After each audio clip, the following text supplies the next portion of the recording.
₱1 o si Rizal. Tama raw. Yung may ganitong klaseng barya, sana makakahabol kayo guys, no? Meron pa ako ditong 22 piraso si SR, no? Yung may ganito, just comment na lang, no? Para makakahabol tayo mag-alok sa kanila, no? Kasi dyan sa Facebook, patuloy daw nilang binibili ganito, no? 3,000 to 5,000 guys, no? Tapos pag nag-aalok tayo, hindi naman nagre-reply, no? Kawawa po tayo mga kababayan. Isus Mariusip. Patunayan lang dito, no? Puro bili. Wala naman silang nabilhan. Ano ba talagang pakay nila dito? Kawawa kayong mga viewers, no? Pag totoo silang bumili guys, 3,000 to 5,000. Tama raw. May previous na naman si SR sa kanila.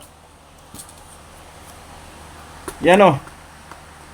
Puro bili. Ano ba talagang purpose nila sa puro bili? Patuloy yung binibili. Tapos yung pinapakita, ilang piraso lang. Dapat dalawang kamba na. Naku po, kawawa po tayo mga viewers.